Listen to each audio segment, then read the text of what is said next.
우리가 사는 이 지구의 공기가 어떻게 구성이 되는 건가? 진짜 질소가 78%, 산소가 21%, 나머지 1%. 이 하나님께서 이렇게 배합을 한 공기를 배합을 잘 해놓으셨어요. 잠시. 그래서 여기 깨지면요 큰 재앙이 일어납니다. 예를 들면은 질소가 78%인데 좀 더 많아진다.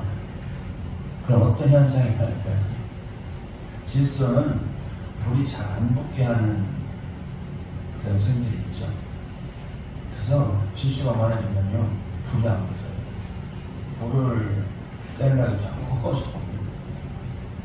굉장히 어렵겠지. 근데 반대로 산소가 21% 하얀 배합을 기가 막히게 해놓으시는데 이게 더 많아지고 질소가 적다. 산소는 우리 생명을 유지하게 하는 게 산소였으니까 많으면 좋긴 한데 많아지면은 불이 잘 붙어요. 불이 잘 납니다. 그래서 온도가 지금 올라가서 산소가 많으면요 자연바라가 생겨가지고 큰일 납니다. 불이 커지시다는 하나님께서 기가 막힌 그 배합을 주셨는데 좀 전에 기도하실 때 기후위기, 지금 기후위기 되는데 그 지상라원이라는 그 하와이 마우이섬이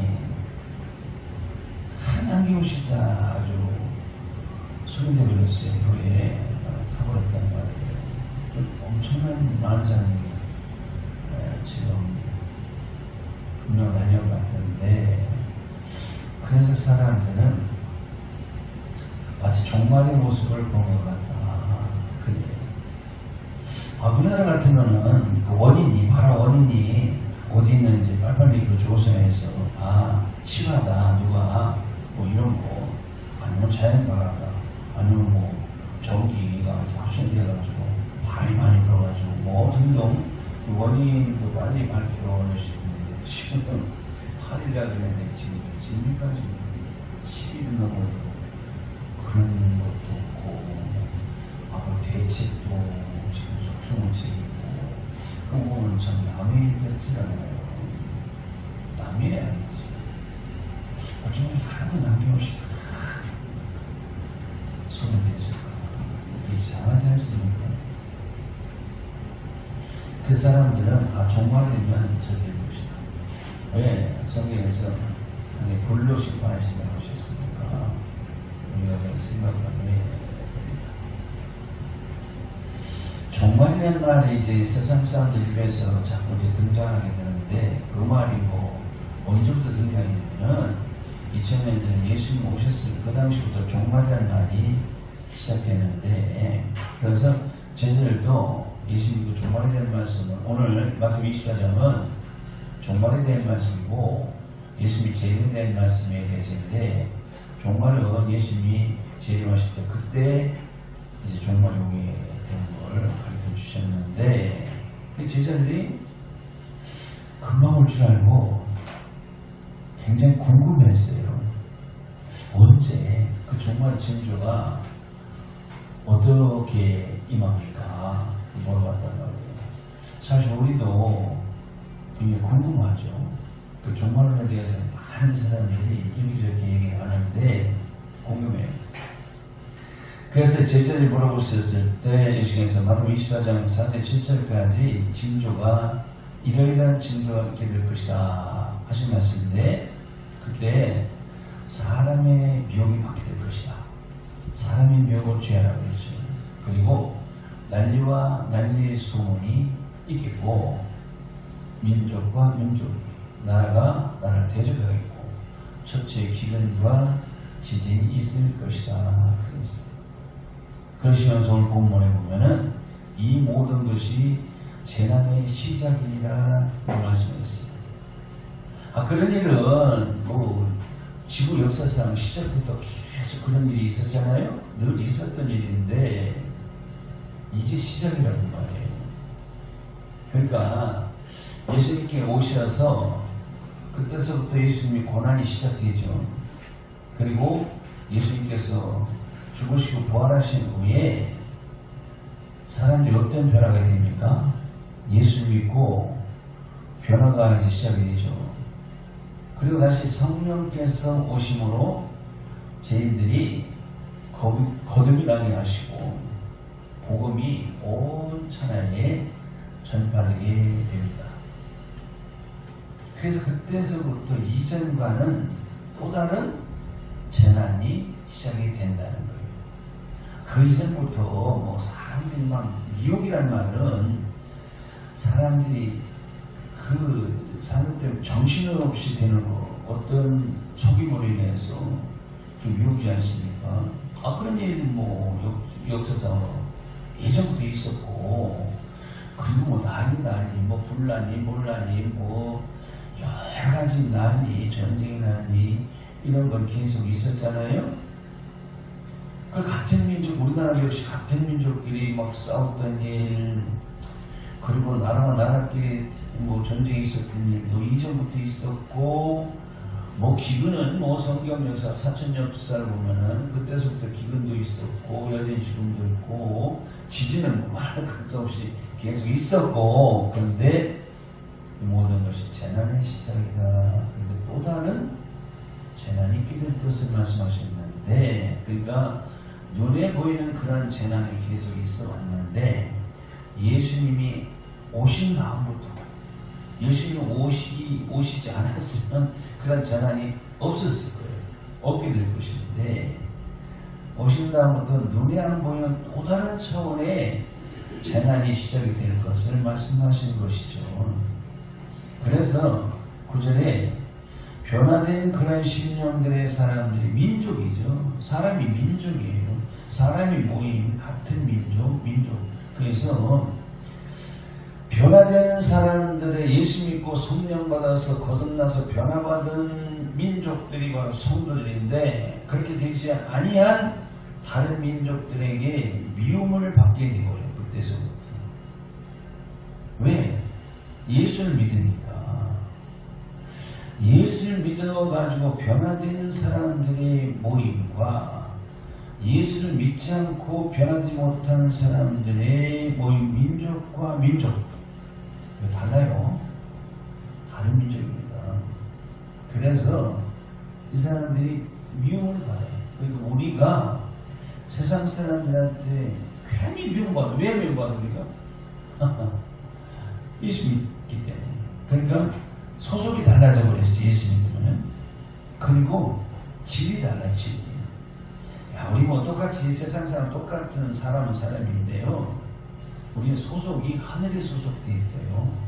저 믿지 않는 사람은 세상에 소속된 사람이고 우리는 하늘의 시민권을 가진 사람이고 그리고 우리는 질적으로 다르고 우리는 하늘 차원의 영적인 사람들이기 때문에 달라요. 그러니까 소속이 다르고 질이 다르니까 서로 미워하게 되고 미움을 받게 된다는 것이죠. 그럴 때마다 많은 사람들이 10절 보니까 시험에 빠지게 될 것이다. 시험을 보면 내가 교회 가가지고 어떤 사람들 때문에 내가 기분 나빠가지고 상처받아서 시험이 들었어. 그런 차원의 시험이 아니에요. 어떤 현상이냐면은 예수를 믿다가 자꾸 예수를 배반해서 세상으로 가버리게 돼요. 그리고 배에 돌아갑니다. 하나님을 배역하는 것이죠. 이게 바로 난리예요. 이거보다 더 큰 난리가 없어요. 계속 누가 교회 나가다 예수 믿다가 요새 안 나간다네. 어떤 사람이 또 안 나간다네. 계속 그런 소문이 들려오죠. 많습니다. 지금 교회 열심히 다니다가 안 나가는 사람들 밖에 나가면 아주 부직이 있어요.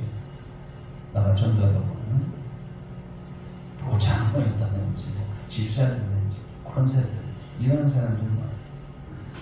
그래서 그들이 나가가지고 세상으로 나가서 타락하니까 또 다른 사람의 교회 나가는 사람까지 다른 사람까지 붙잡고 못 나가게 오늘 본문 말씀이 바로 그런 얘기입니다. 10절 말씀이 붙잡아가지고 못 나가게. 그래서 그 영혼들을 다 죽이게 됩니다. 이게 종말의 현상입니다. 상징, 징조적이에요. 그런 상황에서 세상에서 11절 보니까 뭐가 많이 일어납니까? 거짓 선자가 많이 일어나 많은 사람을 유혹하리라고 하는 말씀이 그렇다면 그런 줄 아시기 바랍니다. 믿으시면 돼요. 그래서 계시록 13장에 보면 어떤 말씀이 나오냐면 짐승이 바다에서 올라와요. 그냥 정말 되면 동해바다, 서해바다에서 어떤 무서운 짐승이 막 바다에서 올라오는구나. 그리고 또 다른 짐승이 땅에서 올라온다고 했어요. 이 짐승이 뭐냐면은 산에 있는 호랑이, 뭐 이리 같은 그런 짐승이 아니라 적그리스도, 거짓 선자들을 의미합니다. 그 거짓 선자, 적그리스도 어디서 나오냐면은 그 바다라는 것은 세상을 의미합니다. 타락한 세상에서 땅은 뭘 의미하면은 타락한 자들 가운데서 이 타락한 세상, 타락한 사람들 가운데서 이 적그리스도가 등장합니다. 거짓 선자들이 나오게 되어 있어요. 그래서 이 거짓 선자들이 지금 이단을 말하는 거죠. 엄청 많이 생기게. 그래서 사람들을 엄청나게 미혹합니다. 특별히 예수 믿는 사람들을 계속 미혹해요. 그 사람들은 안 믿는 사람들을 전도하는 것이 아니라 잘 믿고 교회 잘 다니는 사람을 꼭 미혹해요. 그죠? 이단들이. 그 사람은 그럽니다. 그래가지고 많은 사람들이 그런 사람들 때문에 계속 교회를, 예수를 떠나게 합니다. 이게 바로 큰 난리입니다. 이게 보통 난리가 아니에요. 우리 이 시대 잘 알고 있잖아요. 뭐 이단들 많지 않습니까? 아주 얼마나 많은지 몰라요. 밖에 나는 이들이 바로 적그리스도입니다. 적그리스도가 하나가 아니에요. 예수를 반대하는 대적하는 자들은 다 적그리스도예요. 이 적그리스도들이 언제까지? 세상 끝날까지 많은 사람 유혹해서 믿음에서 떠나게 할 것이라는 말씀이에요. 실제 그런 게 지금 아주 실감하고 있죠. 지금 실감하고 있습니다. 이게 바로 난리와 난리 소리입니다. 그랬을 때 그런 세상에서 어떤 현상이냐? 12절에 보면은 불법이 성함으로 많은 사람의 사랑이 식어지는 게 있어요. 불법 두 가지 법이 있어요. 하나님의 법이 있고 나라의 법이 있어요. 하나님의 법을 안 지켜요. 그렇죠. 나라의 법도 안 지켜요. 정말로 이 시대에 법치주의가 무너질 것 같다는 그런 한식이 나올 정도로 사람들이 불법을 해요. 그 사람들이 사랑이 식어져가지고 얼마나 잔인한 시대가 될지 몰라요. 이 시대 알죠? 너무 무서운 시대. 사랑이 없어요. 얼마나 사람들이 악한지 몰라요. 아주 짐승보다도 더 잔인합니다. 지금 이 시대에. 계속 우리가 그런 소식을 듣고 있지 않습니까? 왜 그러냐면은 말씀이 사람들에게서 힘해지기 때문에 말씀이 선명해질 때는 말씀과 함께 사랑이 똑바로 서게 돼 있어요. 그런데 이 말씀이 계속 세상의 것이 많이 섞여가지고 하나님의 말씀이 자꾸 흐려져요. 자꾸 거짓말을 해요. 그래서 우리가 이런 세상에 살아남을 수 있는 방법은 말씀을 제대로 전해드리고 제대로 된 말씀을 듣고 그 말씀을 늘 가까이에서 그 말씀에 입각해서 우리가 살아갈 때 그냥 미혹에서 우리가 살아남을 수 있다는 것 믿으시기 바랍니다. 그렇게 해야 돼요. 이런 불법의 세상에서 성도가 어떻게 해야 되느냐? 13절에 보니까 끝까지 견디는 자는 구원을 얻으라고 되어 있어요. 이런 말씀 보면은 우리가 흔히 예수 믿고 구원받는다 그렇게 확실히 믿고 있는데 보장이 없는 것 같아요. 끝까지. 여기서 끝까지 끝이 뭐냐면은 우리가 세상에 당하는 이 고난의 끝이고 그게 언제죠? 인생의 끝. 내 생명이 끝나는 날이고 그런 세상에서 성도는 참 사람들의 고난이 너무나도 많아요. 그러한 불법을 행하는 그러한 자들 가운데서 우리가 살긴 살아가는데 그런 사람들은 불의하지만은 우리가 믿는 하나님은 영원토록 여전히 의로우시다. 믿으셔야 한다. 그런 관점과 믿음 가지고 살아야 된다고. 그래서 우리가 이 세상을 떠나는 그 순간까지 우리는 끝까지 믿음으로 이 시험을 이겨내야 될 줄로 믿습니다. 이렇게. 그래서 이 시대도 그래 믿는다 하면서도 세상을 보면서 사람을 보면은 신앙생활 실패하게 됩니다. 그래서 사람 보지 말고 세상을 하나님 믿는 거죠. 그러니까 하나님을 봐야 돼요. 하나님. 사람 보지 말고 세상 사람 보지 말고 신앙생활해야 된다는 것이죠. 그런데 이 구약의 인물 중에 우리가 잘 아는 야곱 있지 않습니까?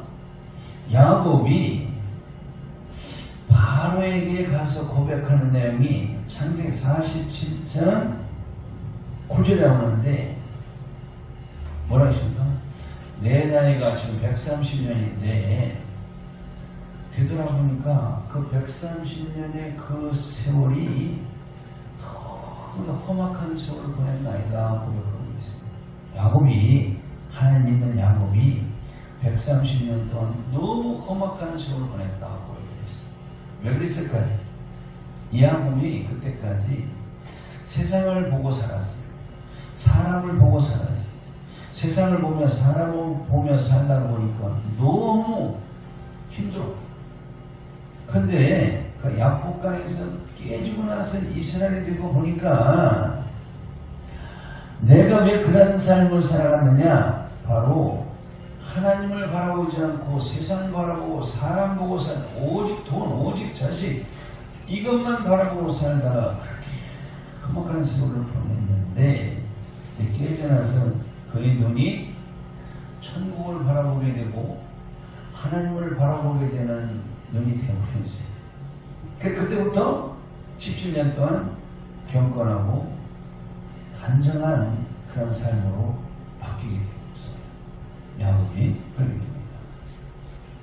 내가 130년 사람 보고 세상 보고 살다 보니까 세상은 너무 불의한 사람들이 들렸는데 내가 깨지고 나서 보니까 영원토록 변함없으신 분은 바로 하나님이신 것을 깨닫게 되고 그때부터 창세기 40장 18절 보니까 이와여 나는 주의 구원을 기다리나이다 하는 고백같이 그때서부터 하늘을 천국을 바라보게 되고 그의 소망은 바로 하나님께 있고 하나님을 바라보는 삶을 살았다는 걸 믿으시기 바랍니다. 깨달았다는 것. 이런 거 잘 깨달은 여호사밧 있어요.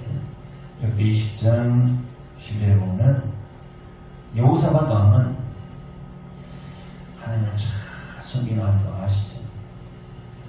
그 고백이 뭐예요? 오직 주만 바라보나이다 하면서요. 해바라기가 늘 해를 바라보듯이 이 여호사밧 왕은 늘 주님만 하나님만 바라봤다 그 말이에요. 그래서 여호사밧 왕의 별명이 주바락이라고. 하나님을 잘 믿는 성도를 뭐라고 합니까? 저 사람은 주바락이에요. 오직 하나님만 바라보나 세상 안 바라고 사람 안 바라고 그런 믿음으로 살아가시기 바랍니다. 그렇게 살아가야만 돼요. 이 종말의 시대에. 그리고 또 우리가 어떻게 살아야 될 것이냐 14절을 보니까 이 천국 복음이 모든 민족이 증거하기 위해 증거되기 위해 온 세상에 전파하라. 우리가 이 복음을 전파해야 돼요. 그제야 끝이 온다고 했습니다. 아 세상 끝이 온다. 저 이단들은 몇 년째 계속 또 지금 뭐 그런 일을 미혹을 하는데 그게 미혹입니다. 그런 말씀은 없어요. 오늘 본문에 온 세상 복음 모든 민족에 전파된 다음에 그제야 정말 끝이 온다고 주님이 말씀하시지 않습니까? 그래서 예수님 당시 예수님 오실 그때부터 종말이 올 것이다 말씀하기 때문에 제자들은 사람들은 이 세상 끝 종말이 빨리 올 줄 알았어요. 빨리 올 줄 알았는데 지금 2000년이 지나도 아직 안 온 것이 왜 그럴까? 바로 아직도 복음을 전해야 될 곳이 남아있고 복음을 드려야 될 사람이 아직도 있다는 겁니다. 예수님이 그 종말론 하실 그때는 예수님께서 30세 때 그때 그 종말의 말씀을 주셨죠. 오늘 24장 말씀이. 그리고 30세 십자가에 죽으시고 하셨는데 그 죽으시기 2, 3년 전에 제자들에게 앞으로 40년 후에 AD 70년에 로마에 의해서 예루살렘이 멸망을 당하고 무너지게 되고 그래서 그 예루살렘의 그 종말에 대한 말씀을 주시면서 그 징조가 이러이러하다 하신 말씀이었는데 그때 너희들이 살려면 이렇게 하라는 가르침이었었습니다. 그것이 오늘 우리에게는 이 세상 종말에 대한 말씀으로 주신 말씀인 것을 알게 되죠. 그래서 그때 오늘 본문에서 그 말씀을 주시면서 어떤 말씀을 인용하셨냐면은 15절에 다니엘의 말씀을 인용하셨어요. 그러므로 너희가 선자 다니엘이 말한 바 멸망에 가져간 것이 거룩한 곳에 선 것을 보거든 그랬어요. 예수님이 다니엘이 말한 바 이 말씀이 다니엘서 9장 27절에 나와요. 다니엘서 이 9장 27절에는 그 장차 많은 사람으로 더불어 한 일의 동안에 언약을 굳게 정했고 그가 그 일의 절반의 제사와 예물을 금지할 것이며 또 잔포하여 미운 물건이 날개를 의지하여 설 것이며 또 이미 정한 종말까지 진노가 황폐케 하는 자에게 쏟아지려 하였느니라. 이 종말이 나오는데 그때 어떤 징조가 미운 물건이 날개를 의지하여 설 것이다 하고 있습니다. 여기서 주님이 오늘 본문에서 멸망에 가져한 것이 거룩한 곳에 선 것을 했을 때 그 멸망에 가져한 것이 바로 다니엘서 9장 20절에 나오는 하나님이 미워하시는 미운 물건이 바로 멸망에 가져한 것인데 그게 바로 우상입니다. 우상. 그래서 15절에 그러므로 읽는 자를 깨달을지어져 해서 성도를 깨달아서 그걸 깨달으시게 돼요. 그럴 때 이렇게 살아가시는데 그러니까 하나님이 가장 미워하시는 것이 그 우상이에요. 우상. 이 우상은 우리가 꼭 알아둬야 돼요. 항상 두 가지 우상이 있어요. 눈에 보이는 유형의 우상이 있고 눈에 안 보이는 무형의 우상이 있습니다. 눈에 보이는 우상 우리가 잘 알죠. 눈에 보이는 우상 우리 예수 믿으면 그때부터는 이 눈에 보이는 우상은 잘 안 섬겨요. 이게 뭡니까? 뭐 금부처라든지 돌부처라든지 뭐 사람한테 단조상이라든지 뭐 천하단장부 지혜장부 뭐 이런 것들 그리고 오목나무 뭐 갓바위 같은 거 되고 있는 거죠. 그리고 고사상에 뭐 제사상이라든지 신주단이라든지 이렇게 전부 다 눈에 보이는 우상인데 이제 예수님들 웬만하면 그런 거는 절대로 누가 절가에 가서 그 돌부처 금부처 우상 숭배를 안 하죠. 웬만하면. 그런데 더 무서운 것이 있고 심각한 것이 있는데 그것이 눈에 안 보이는 무형의 우상이 있다는 것을 가르쳐주고 있죠. 그게 뭐냐면은 하나님보다 더 사랑하는 어떤 것이 있으면 그게 우상이 됩니다. 하나님 것을 우상을 칩니다. 우리가 잘 아는 골로새서 3장 5절에 탐심은 곧 우상 숭배이라. 탐심.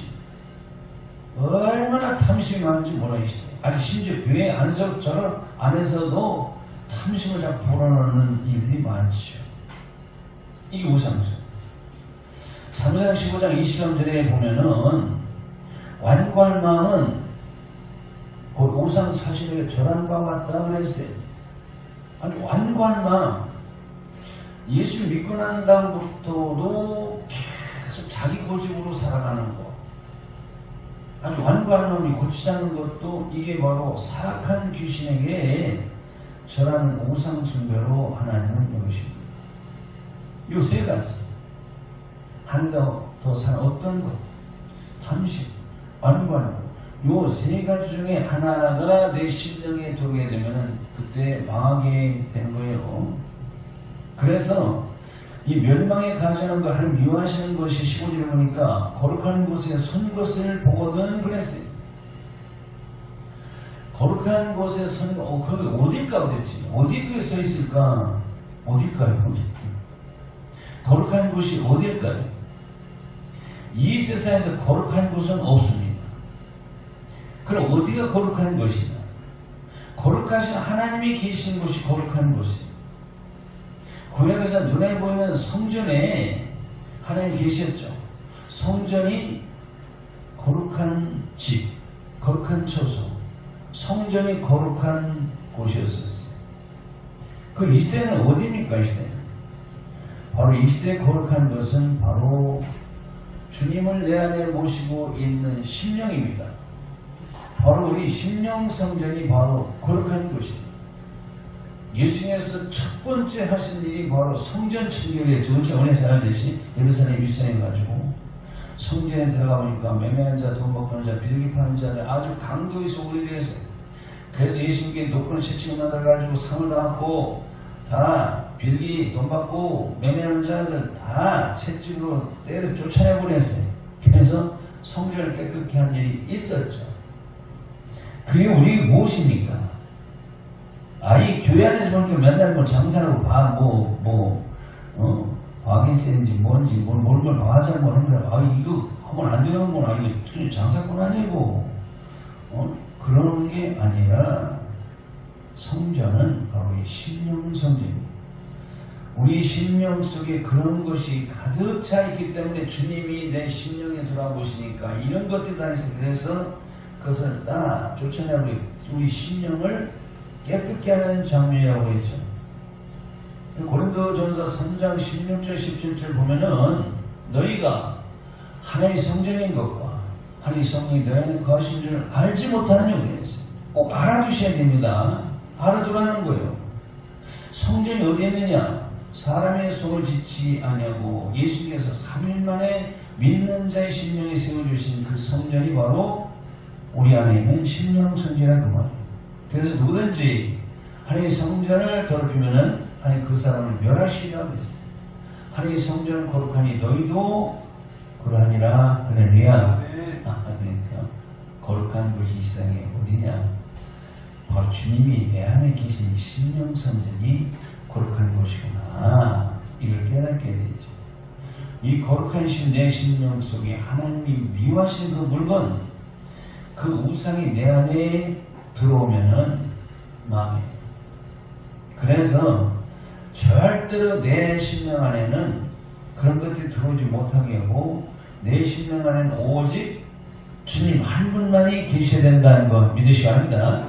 그래서 주님 한 분만을 모시고 살아가는 것을 우리는 만족해야 된다 그 말입니다. 근데 사람들은 그걸로 만족을 하지 않아요. 주님 한 분만으로 만족하지 않고 자꾸 그 세상 것을 내 심령에 끌어들여가지고 그것과 함께 짝을 맺으면서 즐기려면서 만족하려고 하는 것이 오늘날 사람들의 심리입니다. 그렇게 안 한다고 말이죠. 그래서 출애굽 여정에서 어떤 일이 있습니까? 민수기 11장에 보면 출애굽한 이스라엘 백성들은 하나님께서 하늘에서 내려주신 그 만나, 그 양식 하나만으로 만족하고 살아가야 돼요. 이 만나가 바로 말씀이죠. 그런데 이스라엘 백성들이 그게 싫어. 그래서 이스라엘 백성들이 고기를 주세요 그랬어요. 만나 이거 비린내 나서 싫으니까 이제는 아주 질렸어요. 뭘 주세요? 고기를 주세요.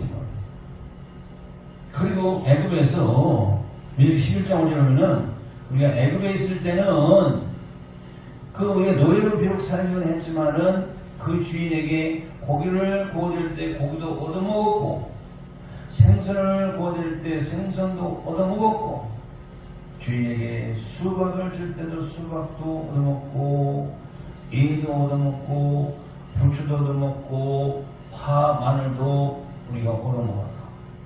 이걸 주세요. 이게 생각나거나 그랬어. 그걸 달라고 했다가 하나님 진노를 받아가지고 엄청난 많은 사람이 죽었죠. 밀치라기를 줘가지고 그 밀치라기 고기가 이스라엘에서 식기도 전에 하나님 진노를 받아서 죽었어요. 모압 땅에서는 또 그들이 뭘 좋아했습니까? 그들이 바알보레에서 우상 제물, 제사상의 그 제물, 고사상의 그 제물 참 맛있죠, 그렇죠? 그걸 좋아해서 먹다 너무 빠져가지고 또 하나님 주신 것은 기가 막히게 그들은 하나님 재앙을 받았어요.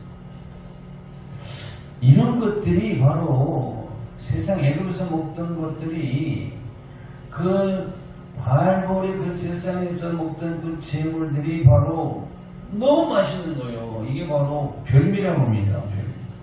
그 별미가 영적으로 보면 이 시대에 세상에 있는 이 우리 하나님 백성들이 하나님 말씀만을 오직 만족해서 살아야 되는데 자꾸 별미와 같은 세상 것을 자꾸 요구해요.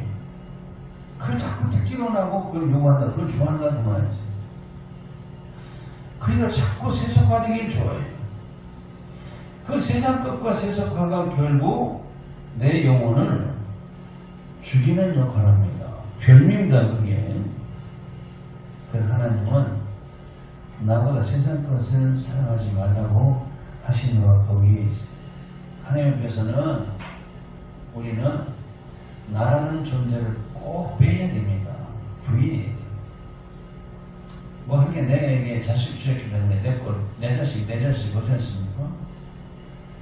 뭐 세상에서 재물도 뭐 집도 냈고 뭐 재물도 냈고 그러는데 하나님 앞에서는 그냥 사람들 앞에서는 내 자식, 내 집, 내 차, 내 거예요. 할 수도 있어요. 근데 하나님 앞에서는요 내라는 것을 빼야 되고 나라를 빼야 됩니다. 하나님 앞에서는 하나님 자식이에요. 이건 하나님 겁니다. 이렇게 하시고 합니다. 그렇게 하는 거예요. 그래야 하나님을 사랑하게 되고 탐심이 사라지고 완고한 마음이 사라지게 된다는 겁니다. 그래서 읽는 자는 깨달을 진전하셨어요. 그래서 하나님께서 4절부터 예수님이 10절까지 말씀하셨어요. 이러이러한 징조가 있으니까 이제는 이렇게 살아라 깨달아가지고 15절에서도 이렇게 살아라. 그러니까 너희 거룩한 심령에 나 주님만을 모셔야지 그렇지 않고 자꾸 내 영혼을 망하게 하는 세상 것을 자꾸 끌어들이든지 그게 자꾸 들어오려고 할 때 절대로 그걸 허용하지 말라는 거야. 이걸 허용하지 말라 그 말이지. 왜? 그게 들으면 내가 망하는 자가 되기 때문에 그래. 그래서 이게 또 들어와 있네, 들어오려고 하네 깨달아가지고 그걸 보거든 알았으면은 16절에 근데 어떻게 되느냐? 유대에 있는 자들은 산으로 도망가라 그랬어요. 이거 정말 살아나는 방법도 손자병법이 있구나. 손자병법 36개에 주랭난 병법이 있어요. 도망가야 되는데 어디로 도망가냐? 산으로 도망가라 했단 말이에요. 왜 하필 산입니까? 또 16절 보니까 당시 로마 군대가 예루살렘을 포위해서 예루살렘을 공격했을 때 살 수 있는 방법을 많이 산속으로 피하라는 얘기인데 그래서 실제 예루살렘에서 한 조금 한 20-30분만 차를 타고 나가면은 그때부터 유대 광야라고 있어요. 아주 산이 있고 험한 물장이 광야가 있어요. 거기에 가면은 숨을 수 있는 굴도 많고 은폐할 곳이 좀 많이 있다는 얘기인가? 그 성경 보니까 다윗도 사울이 이렇게 죽이려 할 때 그 광야에서 도망을 다니면서 굴에도 숨고 그 요새도 숨어 바위사에 숨고 그렇게 했는데 그렇게 숨어 지내는 말씀입니까? 그 오늘날 우리에게도 만약에 지구상에 종말이 온다면은 피난처가 그와 같이 산인가? 그래서 우리는 정말 이 종말이 올 때 우리 가장 가까이 있는 저 사패산이나 우리 오봉산이나 북한산 그리로 도망을 가야 되나? 그러면은 산이 없는 나라는 어떡하나 그 민족들은 대개 나라에 산은 다 있어요. 그런데 네덜란드 같은 데는 산이 별로 없다는데요. 가보진 않아서 모르겠는데 그렇답니다. 산이 없다는. 있어도 얕은 구름이기 때문에 그 얕은 산에 뭐 피할 데가 어디 있겠어요. 그리고 뭐 세상에 보면은 아주 광활한 그 평야, 끝없는 평야지대에 사는 그런 민족들도 있는데 이런 사람도 종말 때 산이 없는데 어디로 가서 사나? 이게 의문이잖아요. 하나님 불로 심판하신다는데 하와이 보니까 산이 그 마우이에서는 산이 아직 없더라고 보니까 어디를 피해? 피할 데가 없었잖아요. 또 불이 나면 또 산에 피하면 다 죽잖아요.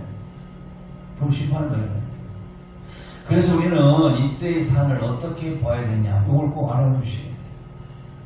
이때의 산은 하나님의 의미가 있습니다.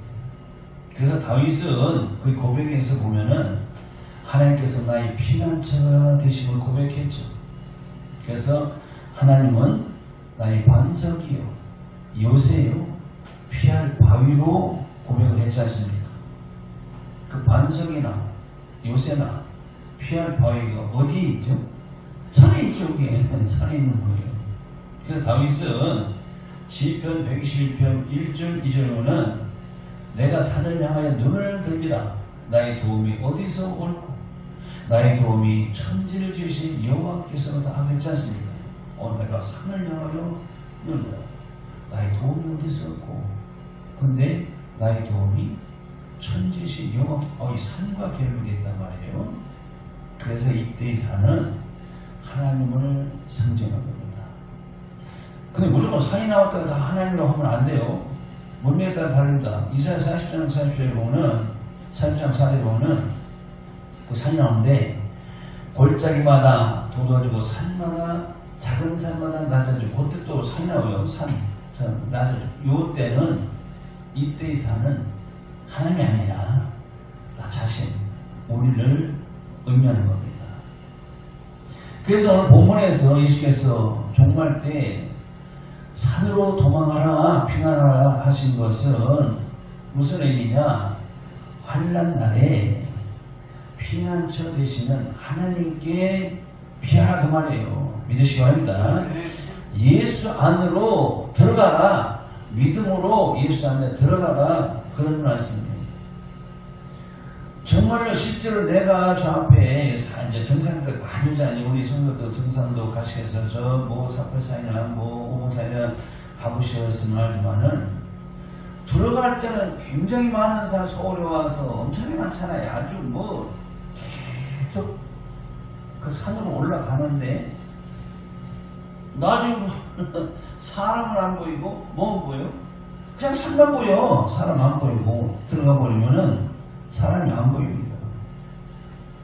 이와 같이 내가 예수 안에 말씀 속에 들어가면은 찬송가 204장처럼 세상과 나는 강도 없고 오직 구속한 주만 보이도다. 그 말. 사단 마귀가 정말에 전부 다 우리 잡아서 지구로 끌어가려고 하는데 내가 피난처 대신 예수 안에 들어가니까 안 보여. 지난주에 여호와께서 하나님께서 숨기셨나이다 그랬지 않습니까? 그게 바로 그 말과 연관이 되는 거예요. 예수 안에 들어가면요 사단과 놈을 찾아낼 수가 없어요. 끌어낼 수도 없습니다. 정말에 내가 살 수 있는 방법은 바로 예수를 피난처로 삼아야 되는 것이구나 알아두시기 바랍니다. 실제로 이게 산을 보면은 답답해. 무뚝뚝하고 저 산 보세요. 답답하고 무뚝뚝하죠. 그런데 그 산을 파보면요, 그 안에 금은바가 굉장히 많이 쏟아져 나오지 않습니까? 이 성경이 그래요. 성경책 말씀 있는 성경책을 보면은 꼭 세상 책 똑같아요. 더군다나 레위기라는 책을 보면은 정말 무뚝뚝하고 딱딱하고 아주 머리에 직관할 정도로 복잡한데, 그런데 그 말씀을 묵상해서 자꾸 깨달아지면은 그 안에 하늘의 보물인 지혜와 지식이 있어요. 그리고 하나님 은혜가 있어요. 거기서 구원이 무한히 쏟아집니다. 볼 때 산을 볼 때는 무뚝뚝하고 답답해 보이는데 그 안에는 각종 금은과 여러 가지가 인간이 필요한 모든 것이 다, 사람이 필요한 게 다 가져 나오듯이 역시 말씀 가운데는 그런 하늘의 보호가 있다는 것을 또 깨닫게 되죠. 실제 눈에 보이는 저 산에 가면 뭐가 있어요? 묵직한 돌, 그걸 반석이랍니다. 반석이 있죠. 희한하게 반석 속에서 막 생수가 흘러나오죠. 저렇게 산에 보면 막 푸른 나무가 있어서 막 생명력이 넘치게 보이죠. 역시 산이 되신 하나님께로부터 우리 반석 되신 예수님이 나오시죠. 거기에서 생명수 같은 말씀이 나오게 되죠. 거기에서 생명력이 넘치는 주님의 능력이 나오죠. 거기에서 구원이 무한히 나오게 돼요. 말씀. 믿으시기 바랍니다. 누구로부터? 산 대신 하늘로부터 나온다. 그 말이죠. 말씀을 정리해요. 그래서 종말의 때 살 수 있는 방법, 산으로 도망하는 것은 이제 아시겠죠? 우리들에게 산으로 도망하는 것은 우리가 살 수 있는 방법인데 바로 우리 피난처가 바로 하나님이시구나. 바로 예수 안으로 들어가라. 이것도 좀 어렵죠?